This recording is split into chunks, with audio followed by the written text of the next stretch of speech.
Listen, baby.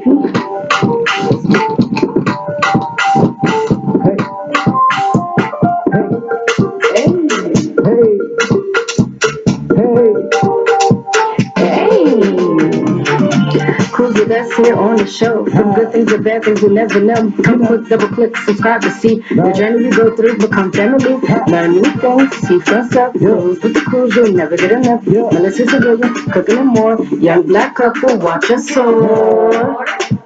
Yeah, welcome to the show.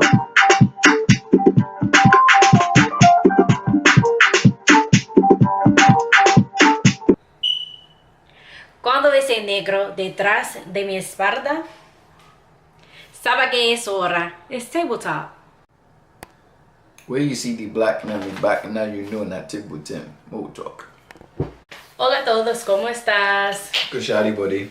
Hey guys, so we're coming to you because every Wednesday we're going to do a tabletop conversation, and obviously today is Wednesday.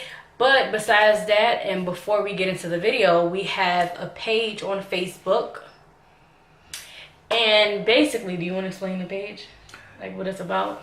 Basically the page is, to talk, get advice, vent, just no disrespectful stuff. Like if you have something on your mind and you're looking for advice and you don't feel like, people around you can actually help you out, there are actually others that's probably going through the same thing that you're going through or that's been through it that could give you advice what to do or how you could fix that or move past it. That's basically what the page is for.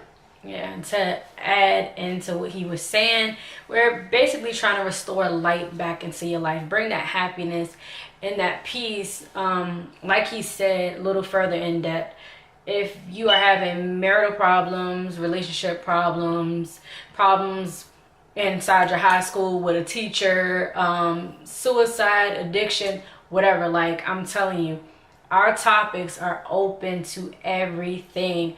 Male, female, no matter the age, you're more than welcome to join. So that's something that you're interested in. Make sure you go over to Facebook and you go ahead and you join this here.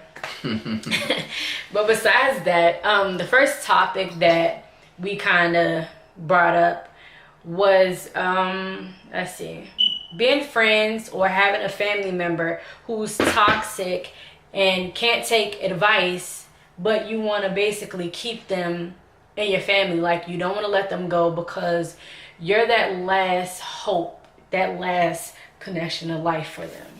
Well, for instance, I have a brother. He drinks a lot and he's been in and out of jail plenty of times. And anyways, in and out of jail plenty of times. Me and him, we are really close. Reason why, when I was younger, he always basically took care of me. So every time that he would drink, it would cause me like some pain because I'm sitting there just looking at all of this happen. There's really nothing that I can do or say to help him out. Even though I'd be like, hey man, let's talk it out. Let's do this, let's do that. For a minute, it would work, but then he goes back to doing the same thing. So to me, just sitting there looking at that, I didn't really know how to handle it. But what I did find out is he was actually going through some problems himself. And that was basically his escape, was to turn to liquor. So me, I decided the way that I feel as if I should help him is just try to speak to him, talk to him as much as I can, or just show him the love. Like I'm still gonna love him as my brother no matter what happens. But see, then it becomes a problem because everyone doesn't receive love the right way, and some people may take that help in a terrible way. Like especially if you try to do interventions with people, it just doesn't come off the right way. So it's like you have to try to build a relationship and connection with them, understand them fully so that you're never crossing the line. I mean, I understand that. Most people actually was just saying like I was being an enabler. Right. Because every time he would do what he does when he's intoxicated, I would be the one to be like, hey, you know, calm down, bro. There's been times where me and him got into fights, and but you still accepted him. yes, at the end of the day, that's still my brother, and everybody just like, no, you gotta end it. You gotta say, forget it, let him do what he does. So when do you get to that point where you're like, regardless of a family member or friend, you're like, okay, this is the line, enough is enough? Because I know some people, they're like, yo, no matter what my mom does to me, no matter what my grandmother does to me, like they have that one special person. What makes someone special? Because I know for me, in my mind, it's like you have to have an open heart, open mind, unconditional love, but you also have to be careful.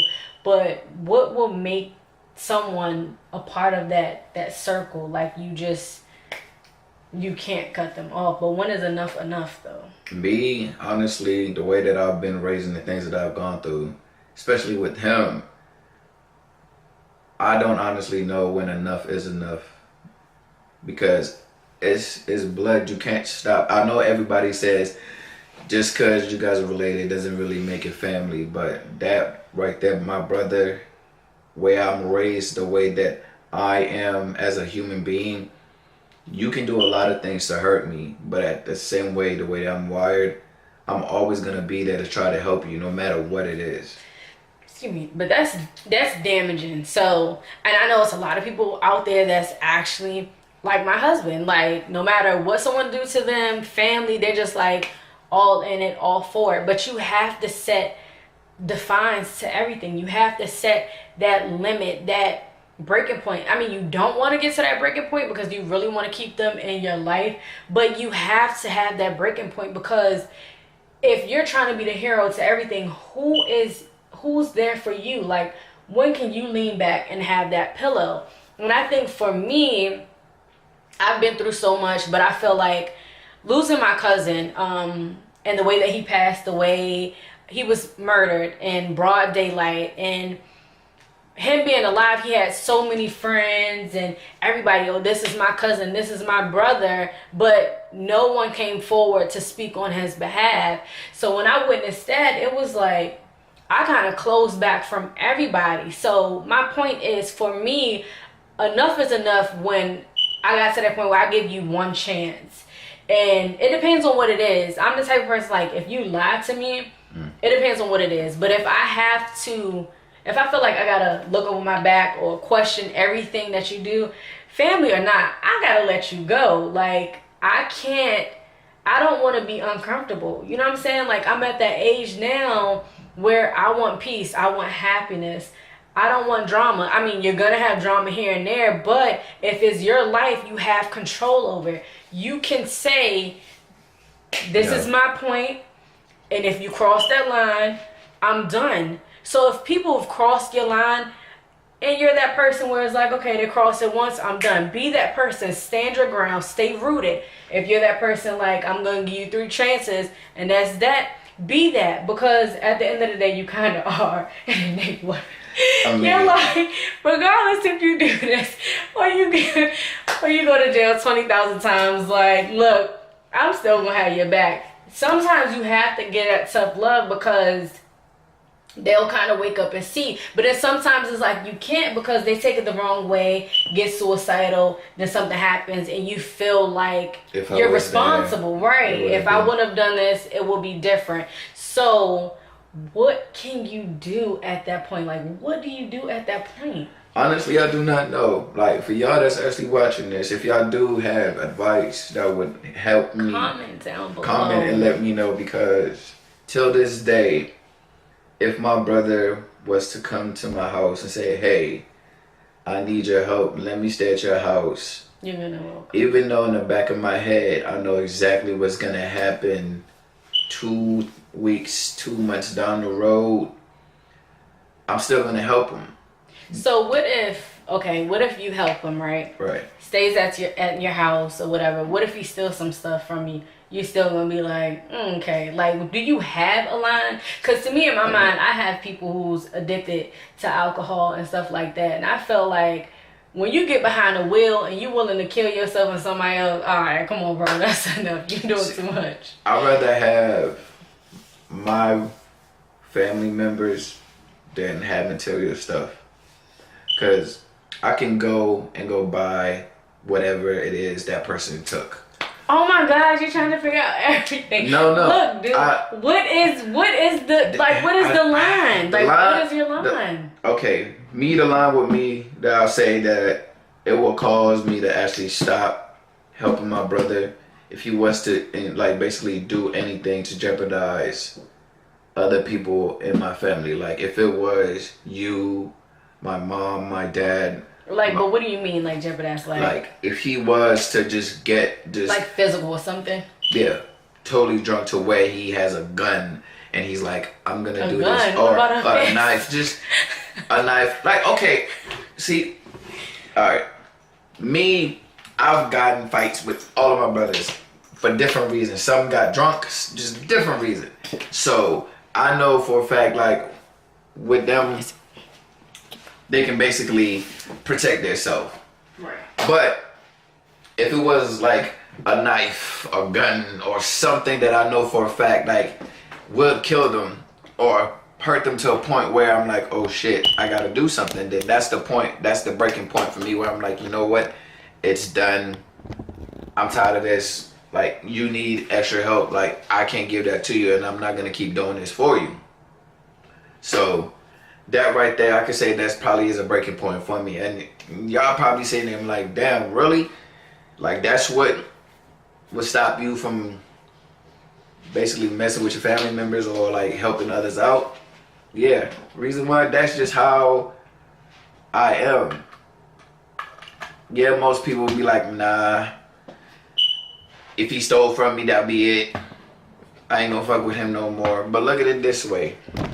If somebody actually steals from you, right? You telling me you can't get that stuff back? So that's basically where I stand. I mean, but for me, it's not necessarily like, I mean, I know I can get like the material and all that stuff back. Right. But it's just like, it's the pain. Like, you like, dang, I can't believe this person actually stole from me. Me, out of all people, like, it's the principle of it. Like, my brother stole from me. So in my mind, I'm that type of person, like, if you steal from me, I ain't trying to wait to see what else you can do. Like, if you can steal, you can do anything else, because to me, you don't have a conscience. Like, you don't feel guilty. You're not going to feel sorry about what you're doing. So, you know what I'm saying? You can take it further. And that's, to me, is like, you steal from me. Depending on who you are, I might have that ease side, and I'm like, all right, come on, let's try it again. But, I don't know about that. I mean, I understand that. Like I said, that's just how I'm wired. Like me, I'm very caring. Like, no matter how much I would try to hate somebody, like at the end of the day, I'm just gonna be like, you know what? Fuck it. And then at the end of the day, you're gonna be the one left hurting while they just rolling around the town all cool, everything all good, ain't got no care in the world as to what they done did to somebody else. Yep, that's basically how it usually ends. But cause we are not perfect. We're not. Everybody makes mistakes. Me, that's my mistake that I always You have to make mistakes though in order to succeed. I feel like you simplify your life, you're rooted, and you have things that you live by, you'll be okay. And if you actually, like the things that you're saying you're going to live by, you actually, implement them in your life, and you are moving throughout them, and they're actually active, then you should be good. But I mean, I know a lot of people, regardless of race, we all suffer from someone in our family who has all types of addictions, and it's really, really hard, because that heart in you is like, yo, I really want to nurture this person, I really want to help them. But sometimes it has to be a spiritual fight and not a physical fight with that person, meaning you can't always run to their rescue and pick them up, because when you run low on energy, you're not going to have anything to fall back on. And then you're going to constantly think about it and go over it. It becomes traumatizing. it becomes very traumatizing. It's like you won't be the one who need the therapist versus the person who actually addicted to something. They ain't care about nothing. They worry about their next high. Well, I mean, And that's the truth, though. Sad to say it that way, but that is the truth. I have so many family members. My aunt's story in particular, who it stands out to me the most. You know, she talks about it on her Facebook page, but her mom was addicted to a drug and literally left her out in the woods on a couch. You know what I'm saying? Like, this couch was just randomly out there, left her, newborn baby, on this couch and rolled out. And just so happened that these kids walked on this path to go home, and this teenage girl, you know, found her after school going home and took her to her mom, like, well, her foster mom. And at first, the foster mom didn't want to take her in because she's like, you know, like us, we've been through so much stuff. I've been so nice to people. I can't do it. You know, I'm older. I can't find it in me to do it. But it became a spiritual fight, because spiritually, she's like, I know God will want me to do this. This is what I need to do. So sometimes you have to not fight things physical, and you're not going to understand everything. You know what I'm saying? It just sometimes step back from physical, bring a little spiritual into it, and fight it that way. But no matter what happens or what's going on in your life, continue to keep your smile. And if no one has told you today that they love you, I love you. I appreciate you. You are important, and your life matters. That's why you're here now. So I hope you guys got something out of this. I hope you guys can give us some feedback from this. Any advice that you have, we're willing to listen and respond back to you guys. So go ahead and drop those comments. Give this video a thumbs up. Share it out to everybody that you know. Make sure you check out our restoration page on Facebook. But until then, let them know, man, that the Carewyz got a vlogging channel.